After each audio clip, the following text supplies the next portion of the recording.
if you care about your mum, we all need to be more mindful, and we need to learn a bit about menopause, because whether you like it or not, or whether your mum likes it or not, it's coming. A lot of people don't even know how to have the conversation. They don't even realise what's occurring to them because it kind of sneaks up on you. Menopause is like chaotic mathematics. I think the greatest thing that your kids can do and the greatest love that your kids can show you is to be brave, and brave enough to talk to you and let you know what's occurring. I would hope that although young men and women probably have no interest in this subject, they'll take a little bit of time out and have a listen to this, because you can play a role in helping your mum navigate the course of menopause much more securely if she's got the emotional anchor and love of her family behind her. It's such a wonderful thing when people can bring their natural selves and just go, right, well, it's just a conversation. And that's a conversation. There's a conversation I want to have with you. Putting your professional life aside, but I do want to wrap some context around that. Okay. I want to talk about menopause and your experience with it. Goodness. Ooh. And it's an interesting subject for me because I don't know much about it. I won't directly be affected by it personally, although there's some suggestion there's a thing called menopause. I don't know. But you are indirectly. Indirectly, yeah. Everybody indirectly That's right. is affected by it. But I don't find there are conversations genuinely and commonly had about it, which I think is an issue in itself, because there's no understanding then, and there can't be a willingness to understand if there's not even a subject on the table anyway, and I don't think it's there. That's true, but a lot of people don't even know how to have the conversation. They don't even realise what's occurring to them because it kind of sneaks up on you. And I mean, that was my case because it kind of started when I turned 50. And I remember going to the GP and going in there going, I could rip someone's head off, honestly. You know, what is happening? I don't like this. This is, what's... He just roared with laughter, which made me feel worse, of course. And then I started to laugh. And he said, I think you're starting menopause. I went, oh, my gosh, what? I said, well, I was happy about doing away with monthly periods. That was fantastic, Had you given it any thought? No, not at all. Not at all. But then he said to me, I said, well, how do I get rid of this feeling? Because I said, this is not a good feeling. And, of course, he said, well, difficult. Because he said, menopause is like chaotic mathematics. I mean, your hormones are, well, not menopause itself, but your hormones are like chaotic mathematics. He said it's hard to solve. Well, he said you don't really. Look, he said there are lots of options and we just start with one and then if it works, great, and when it doesn't work, we try something else. And really that's been my experience because it doesn't stay the same because it's a journey. I mean, I think now it's starting to settle down, but that's taken years. In that first instance, it really is a journey because what I've come to understand is that your hormones are changing. And you don't know it and you don't know how to have the conversation. And if you're trying to talk to your partner about it, I mean, well, assuming you're in a straight relationship, it's a guy, and you're in your 50s and, life's still going on. It's really challenging. Really challenging. And people don't have information. And that's the other thing. What should they know? Look, that's a good question. I don't know that I can answer that today. I'd have to think about that a little bit more. I think your body is changing, that's for sure. It impacts everyone differently. I think self-awareness is really important and having good family and people who are brave enough to say, hey, do you realise? And you have to listen. So I remember during this time, I was very strident. Once I knew I was hitting menopause, look, I didn't know it at the time, but reflecting back, I think there was this realisation that life's running out. Gosh, it's getting shorter. Hang on a minute. I love life. I don't want to end yet. I got too many things to do. And so I became very strident and I didn't like time wasters. And I wanted to get things done. And so if you were slow, you were in my way. Come on, come on, come on. And that impacts you in your personal life. It also impacts you in your working life. But of course there's a downside to that. And that is that as you are getting on with things and being very strident and being efficient, not everyone is on your journey. And so inadvertently you can push people away. So what you need are people who are brave enough around you to go, hey, can you see or do you realise what's happening? And you've got to listen to them. That's interesting you say you've got to listen. How practical is that? Oh, hard. Would you have listened? Yes, look, not all the time, but yes, I did. So what happened for me was that at the same time, I was in a role and the executive team in the company I was at decided to do a 360 management review. It was the best thing that ever happened. Now, we all had our own confronting challenges. Everyone was a little bit different. But for me, it was coming to the realisation that me being strident and being efficient and wanting to get things done actually pushed people away. And as part of that 360 review, we had executive coaches and I had a terrific coach. And he was great and we spent a lot of time talking about this and the implications of it. It was the best thing I ever did. And so he helped me, one, start to realise that this was happening. That self-awareness so important. The other thing he helped me do was work out some really good strategies. Well, when I feel this happening, what do I do? Now, that was really important. And the third thing that he helped me understand is what are the triggers? So when are you really bad at this? And so that was good. So that when you could see a situation emerging, you go, okay, I'm going to go into overdrive. Right. Strategy number one, let's get that happening. And so you were then able to kind of get some sort of balance. I wouldn't say control, it's only ever balance. That's the best you can do. So tell me about some of those strategies, if you don't mind. You know, the best one was when I would do management reviews, I would say to the person, let's have a cup of tea. And I would make a cup of tea. Now, I would not do coffee because coffee revs you up. The other reason why I did a cup of tea was that I remember having cups of tea with my nana and they were great. And we'd talk about all sorts of things and sometimes very serious things, sometimes not, of course. So it was a good memory for me. And so I would have a cup of tea and while I was having a cup of tea, we could then do the management review. And it would help just remind me, calm, be balanced. And so that was one of the best things I did. The other one that I learned was go for a walk. When you really are, just when you're really feeling things build up, go for a walk.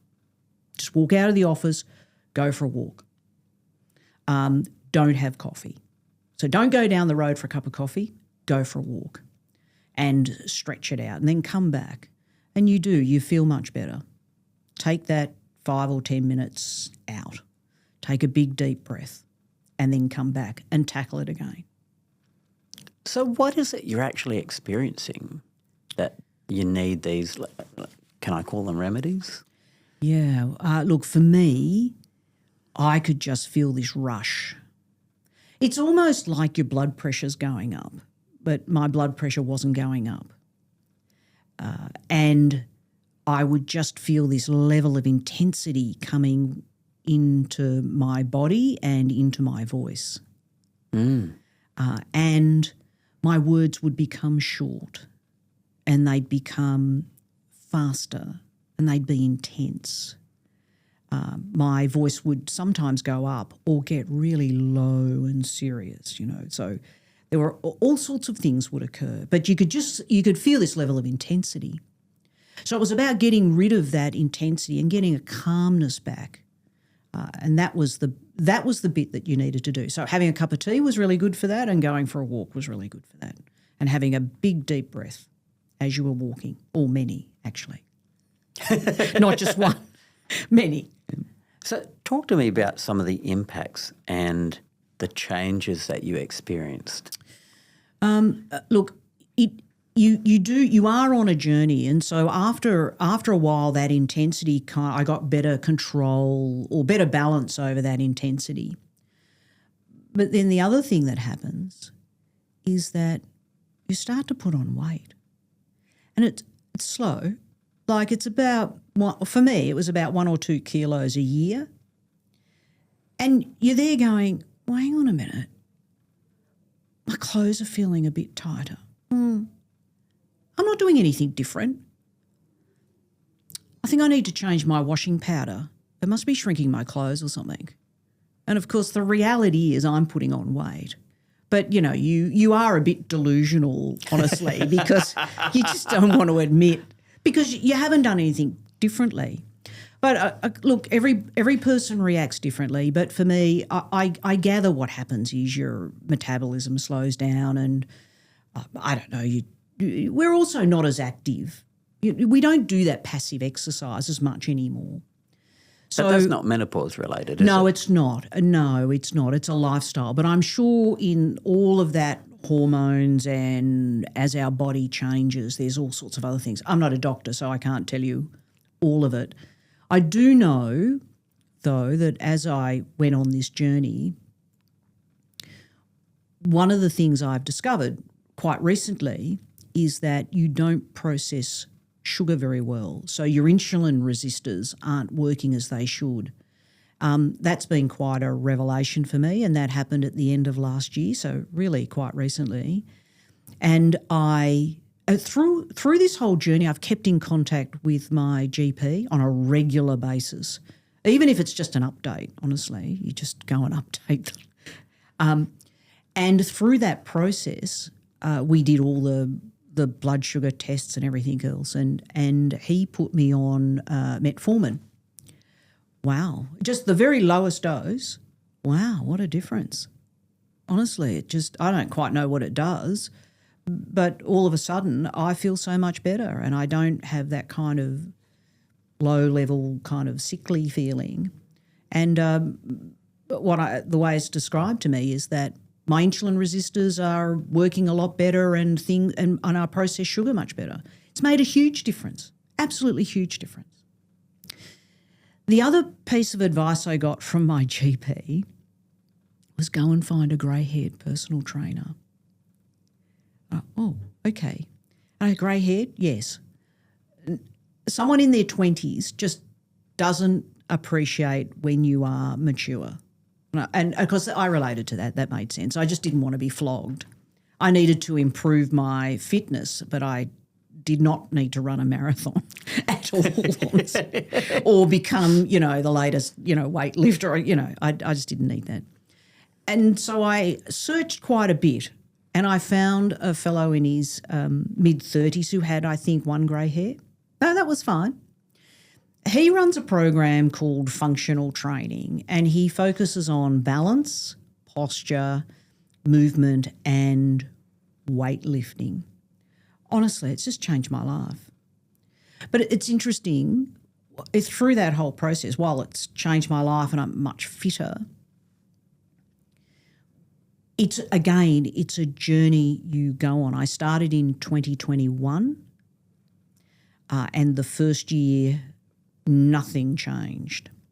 But then in 2022, I went, I've just spent 12 months doing this. I think I've worked really hard and nothing has changed. So when you say nothing has changed for context, do you mean nothing totally, or do you just mean nothing physically from an appearance perspective has changed? Nothing I could see or nothing that I could measure. But did you feel a difference? I did. I felt better, but I couldn't see it. And I wasn't losing weight. And I wasn't really changing shape at that stage. Was that disheartening? Was, terribly. And I had a long chat to the trainer and again, he just smiled and he said, look, a lot of people are like this. They come to the gym and they think just exercising is enough, and it's not. You actually have to change what you eat and how you eat. Oh, okay, right. So what did I do?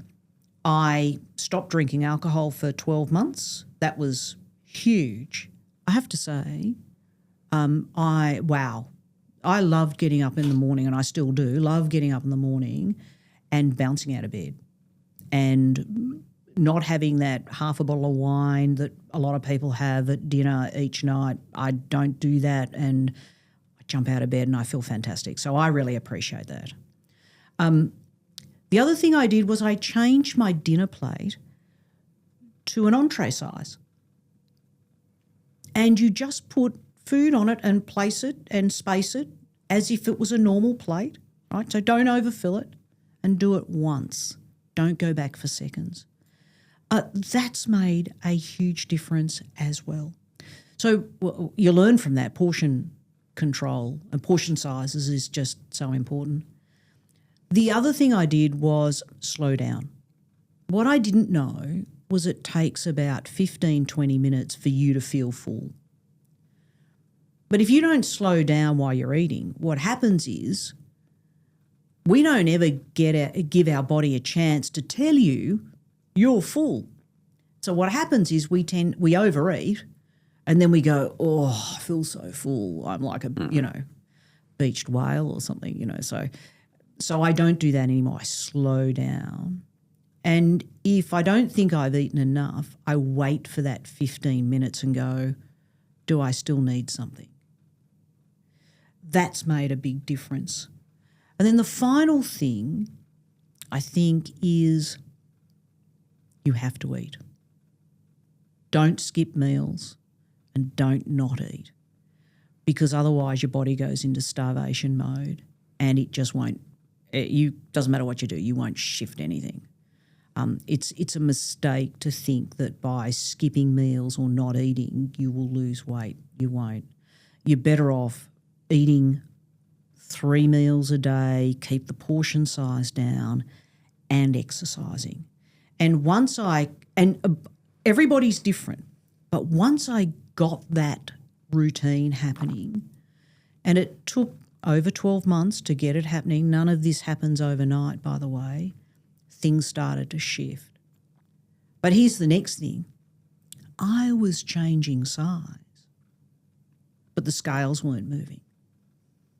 Now, that was terribly disheartening, because we've learned that we measure our success by jumping on the scales. I'm jumping on the scales. They are not budging. But my clothes are changing and I've got to go down a size. In fact, I lost 3 sizes in clothing and the scales still hadn't moved. And I'm going, And my trainer would actually, what he did was I was standing, we had coffee after one training session. He took a photograph of me when I wasn't watching from the side, and he put a photograph together when I first started, and he said, look at this. He said, I know the scales haven't changed. And that was the bit I needed, because I looked at it and went, oh, wow, look at this. And so I then started to understand that the scales actually don't tell you very much. They're just, look, they're an indicator, but really they're not to be relied on. And what was happening for me, I'm changing all the blancmange for muscle mass. Yes. So that was a really good thing. But, of course, muscle mass carries weight. And so I now understand why the scales weren't moving. The other thing that you need to know is that I wanted to trim the blancmange from my belly. Well, sadly, it's the last to go. So you've got to lose it everywhere else. So that's off your back and off your thighs and your hips and your legs and your arms and then you get to your belly. So it's you're in for the long haul. Just there's no quick fix. I think that's true from my observations and experience, regardless of menopause. If we talk about weight loss generally, there are a few things that I've observed. My wife's a doctor and she says, she's very blunt, you know her. I do. And she says, if you want to lose weight, eat less in the first place. Yes. Right. Absolutely. Number one. And it's no surprise when you think about it, dieting is an industry. And if any of that actually worked, there wouldn't be an industry because you would say, well, you just do this and that'd be the end of it. It's a multi-billion industry. Yeah, so it's not going away. So the whole dieting thing, that's another subject. But I think there's some good in it, but mostly nonsense. If you want to lose weight, eat less. But with menopause, there's some other layers to it, which is it's not just about eating less. If your hormones are in chaotic mathematics, and that impacts your insulin resistors, won't matter what you do with the food, you're just not going to process stuff properly. And so you need that extra assistance because for women during menopause, you've got all these other things going on which impact your weight either going up or going down. And so it's one of the really important things for me is keep in contact with your GP. And if they don't understand what's occurring to you, and I do appreciate you do need to shop around, go and find someone who does and keep in regular contact with them. That's really important. And you need to change things. It's the little things that matter. What happened? What was suitable last year may not be suitable for this year. And that's the bit that I found, that you do need to review and tweak constantly. Because it's dynamic is what I'm hearing. Yes, it Menopause isn't this is going to happen and it's like a program plan. It's dynamic. Everyone's different. That's the other thing too. So what works for me may not work for the next woman. And that's the other bit. Everyone's a little bit different. So I'm very respectful. This is what works for me. But I accept that this may not work for you. That gives me great pause for thought. And compassion. Because for a woman going into menopause, you can't know what to expect. No, that's right. And then if I'm your partner, I have no idea what to expect. That's why it's difficult to have the conversation, because we don't know what to expect. How do you have a conversation about something that you don't know, nor do you know what is likely to happen? It's really hard to have that conversation. I don't even know what you say other than I feel different. Maybe we both need the GP in the partnership. Maybe. So we can, because I think, I'm imagining, because I don't know, I'm imagining some level of good quality support from your partner could be very helpful. Oh, absolutely. Look, if you have a look at what's I just look at my contemporaries. A lot of my contemporaries whose marriages are falling apart. And when you actually, if you can ever talk to them and they have an honest conversation with you, often they'll tell you it's just communication just broke down at about that age 50. And you go, but you've had 20 or 30 years together. What happened? I don't know. We just stopped talking. We just stopped communicating. But why? You know, I was really, to be honest, I was a bit angry about it because it was such a waste. And of course, when you actually, 5 or so many years later, you start to realise, do you know what, I bet you that was the start of menopause and no one knew how to have the conversation. Mm. And, of course, in that relationship space, there are a whole lot of other bits you need to navigate as a woman because your body is changing, which means that intimacy needs to change. And a lot of couples don't know how to have that conversation about their intimacy because it is different. And again, the only thing I can say is talk to your GP because there are things that they can help you with. And if you do nothing, that's just a disaster. And you've got to have that open conversation, and you need buy-in by your partner because it is different. You got to navigate those things differently. And what if you've got kids? Yes, me, I was short with them. My daughter is, I think now my daughter is one of my greatest teachers because she used to say to me, "Oh, Mum, please take a chill pill," and that used to. In the beginning, that used to make me even worse. Worse or angry? No, worse, frustrated. Completely. I was never angry, just really frustrated.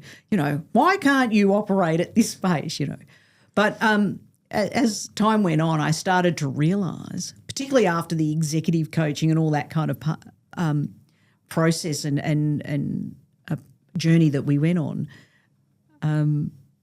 I then started to go, hang on a minute, you need to listen to this. And then I needed to just take a step back and go, yeah, well, not everyone works at my pace.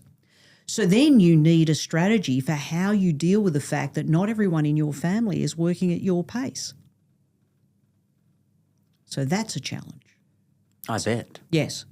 So you either do it yourself or you walk away and just allow whatever needs to be done in the time that whoever has to do it is going to do it in. So did Ella understand what you were going through? No, not at all. I think today she is much more respectful. She's 22. We've just spent 5 weeks overseas together without a glitch. It's been absolutely wonderful, and that was terrific. And I think now she's starting to realise what was happening, particularly now that things are settling. But at the time, no, not at all. And again, that's hard. Did I even know? Yes, kind of, but how do you have that conversation? It's not easy. Did you have the conversation when you did find out? Not with her, no. How come? No, I didn't. Probably, honestly, she was a kid. Well, she's not a kid at all, but she's my child. So, yeah, probably on reflection, a mistake on my part, but that was the hurdle for me in my thinking was, well, she's my child. I don't have those conversations with her. Mm.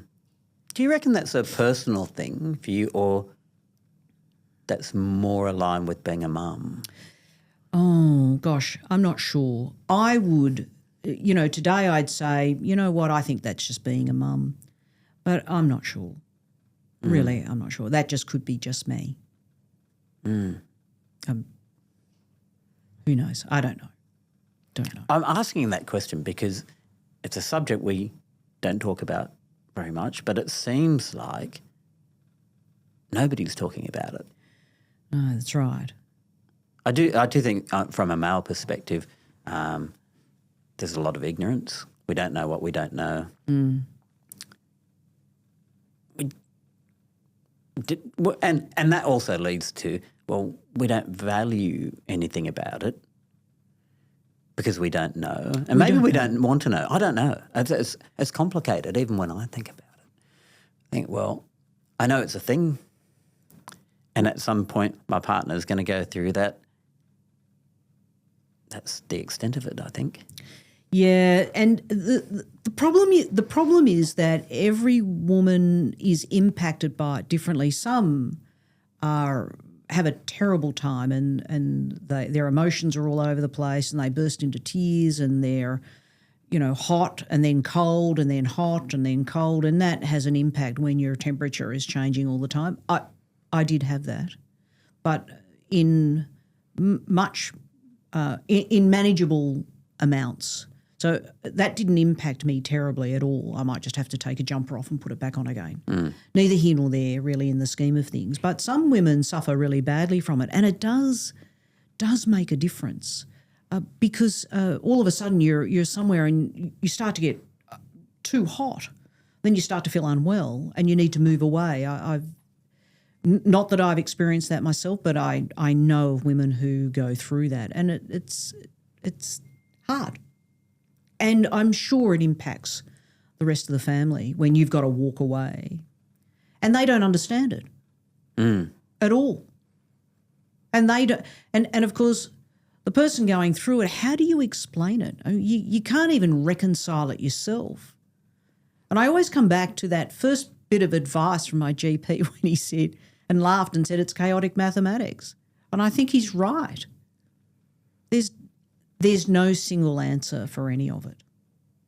So now that you're still going through it by the sounds of it. But maybe. Tail end? Is there a tail end? What does the journey look like? Does it have an end? Yeah, I think there is an end. I reckon that I'm towards the end of it in that it's settled.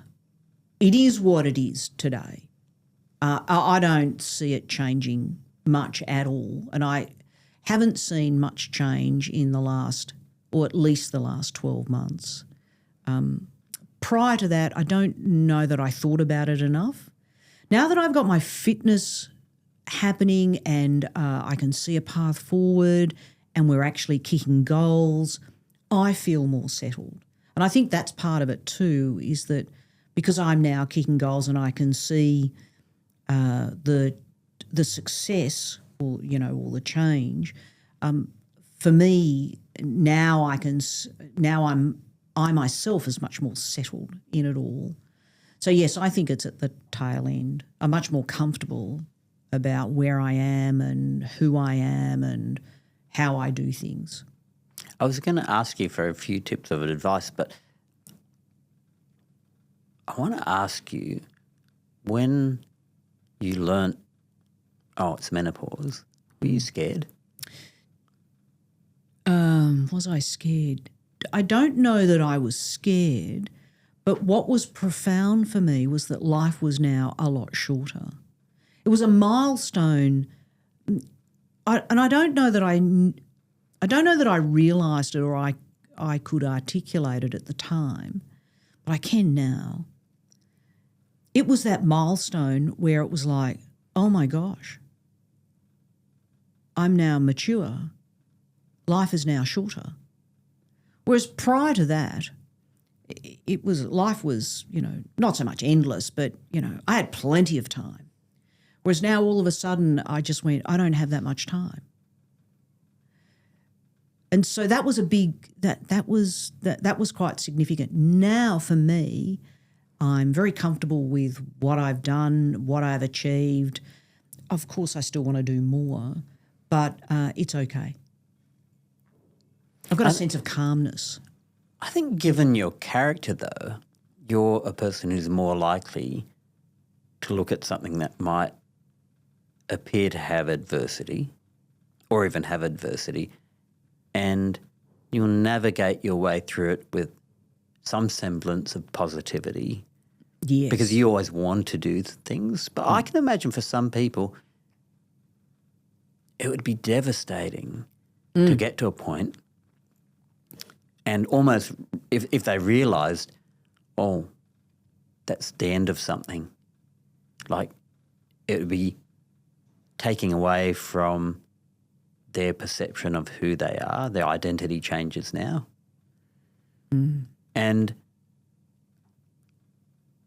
it could be bloody depressing. Look, I'm sure that's the case, and I'm sure some women would be quite challenged because your hormones are changing. Look, in some of the research, in some of the reading I did, they talked about for for some women it was like, am I a woman? Or, I mean, I am a woman, but, you know, am I attractive, I guess is the key. And so they really struggled with that, am I attractive? Because remember, at the same time, while your hormones are changing, of course you're slowly putting on weight. And so it's kind of this compound effect. And how do you navigate that? And yeah, it is. It's hard. I am an optimistic person. I am positive because I want to get on with life. Life is fun. So I don't want to dwell on past, and I want to look forward. So naturally, yes, for me, it has been. No, it's not an easy journey, but yes, I can navigate through it. And for people who are not as optimistic as I am, yes, I could see it would be a real challenge. Absolutely. Yeah, I'm going to have a doctor on in the next month or so, who's a specialist in menopause, to talk through details. And it does sound as if having a professional involved who really understands the mechanisms and can allow us all to have conversations might be really helpful. Oh, look, absolutely. One of the things that I think is emerging is the diabetic drugs that are being used for weight loss. I've been following this on the podcasts and so on when they have sessions on it. I've watched some of my contemporaries take the drugs that are used for controlling diabetes, and they've lost tremendous amounts of weight. But the problem is this: they don't change their behaviour. They don't rethink portion size. They don't rethink exercise. They don't rethink and navigate some of those other aspects of life. So they lose the weight. They go off the drugs, and then slowly they start putting the weight back on again. Now, part of me was horrified, part of me was surprised, I had all sorts of mixed feelings, was that the research is suggesting that of the weight you lose, 30% of it's muscle mass. Well, if you just think about that for a moment, I lose weight, say I lose 21 kilos, 7 kilos is muscle mass. I'm going to put back on those 21 kilos, but I've got 7 kilos less of muscle mass. What the research is suggesting is that mature women are becoming frail much earlier. Well, that's horrifying for me. I don't want that to happen.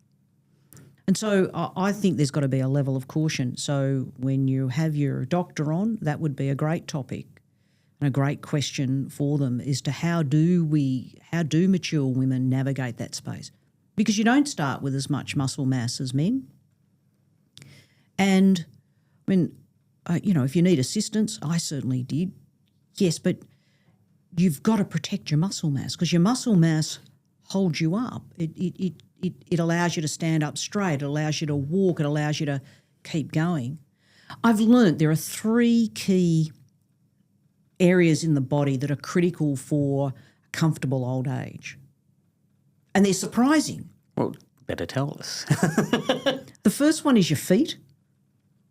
We don't exercise our feet. I do now. I found the Foot Collective. They're terrific. And they've got some products that help you exercise your feet. Wonderful. But your feet are critical for walking.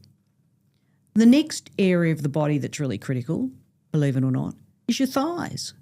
And I went, thighs? Okay. Well, your thighs help you walk, so you need your feet to walk on, but then you need your thighs to get your hips moving and your legs moving and so on. And then the third one is your brain. You need to exercise your brain.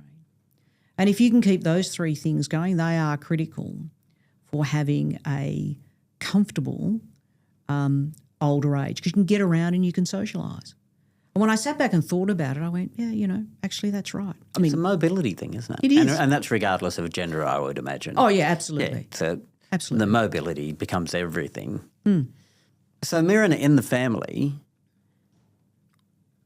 what could kids do that would be helpful to their mum?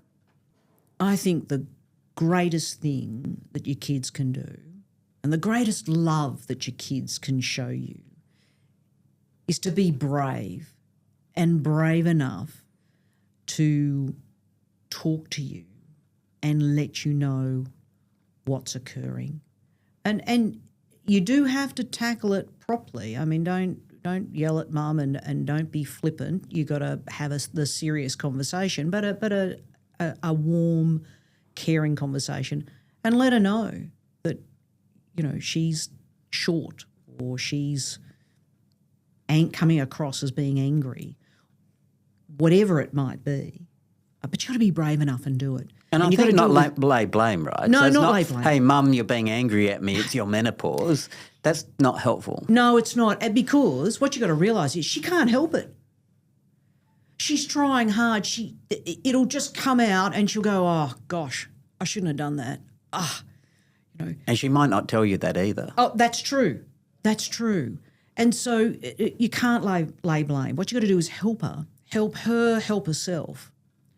And that's why I say go see your GP. Keep in contact with your GP because they will help you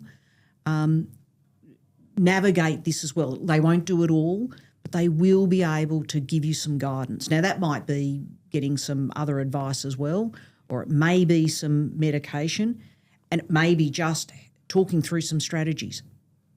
But yes, kids need to be brave. I think that bit's for mum, but from the kid's perspective, and I'm talking about kids, you could be 10 or 25, it doesn't matter. Oh, yeah, that's right. Being brave.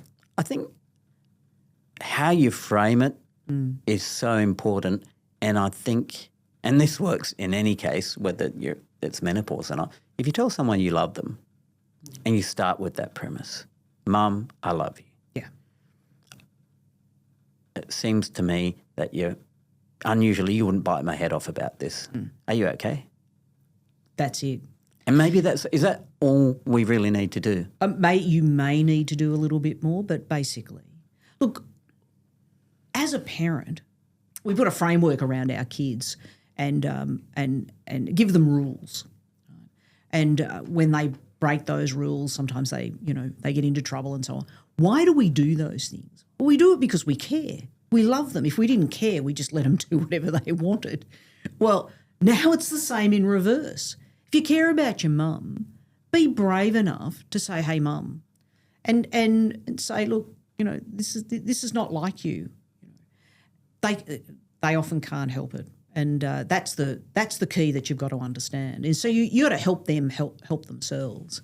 But being aware of it, that's the first thing. If you're not aware of it, then what do you can't do anything. I think your family can help you though, to say, gee, Mum, has something changed for you? Are you okay? Because normally you wouldn't do this.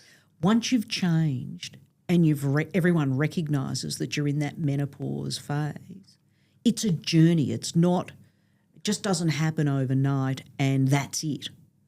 It's a journey. It takes time for your hormones and everything else in your body to change. And so that then becomes a conversation you need to have from time to time as things change, because she will change. As you go through this journey, you change. I've changed. And so it's a conversation and being brave on a number of occasions, I think. The benefit comes because you've dealt with it. If you can get them to do this, if your kids help you deal with it, they're going to go through it themselves. In 20 or 30 or 40 years' time, they will be better equipped. I think that's a really positive outcome. I'm going to add one more string to that bow. And this is spoken from ignorance and naivety because I'm not a woman.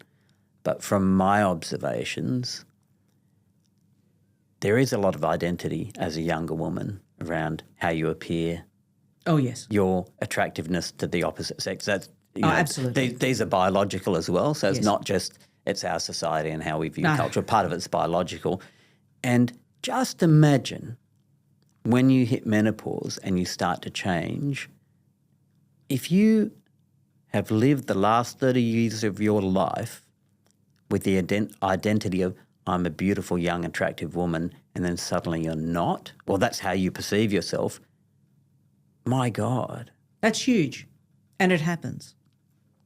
So even for a beautiful young woman today to wrap her head around an understanding of what's coming, because it will come. Yes. And helping your mum do it, what a wonderful way to do it. I think, I'd hope, it might decouple some of the identity you've built yourself about being reliant on you being young and beautiful, which will help you later because it doesn't become your anchor anymore.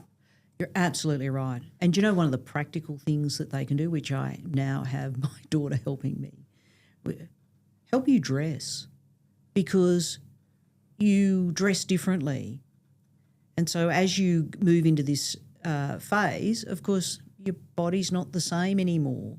And so I often call my daughter in and go, is this okay? Yes, Mum. No, it's not. Yeah. So it's Try the wardrobe advice, not help me dress physically. Yeah, no, not help me dress physically. No, I just thought I'd point that out because I'm going, gee, really, Mirina? Cool.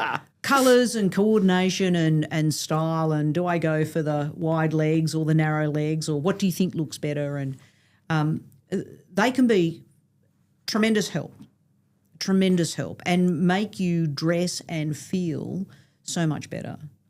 Oh, that's cool, and a bit of fun too. Oh, huge. So you can actually, some of these things can be fun, and maybe you actually start to interact more and have a closer relationship just because. Without a doubt. Oh, there's got to be value in that, surely. Yeah, absolutely. Yeah. And of course the nice thing is that you do it with them, and hopefully they'll do it with their kids. And so you're passing on this through the generations, and if we can improve our understanding and we can involve youth in this and our kids in this, not so much youth, but if we can involve our kids in this, they get a better understanding. And so when they're going through it, they then pass on this knowledge, and it becomes an intergenerational kind of learning, I guess. Woohoo, we've started something. Thank you. But we're going to leave it there for now, Mirina.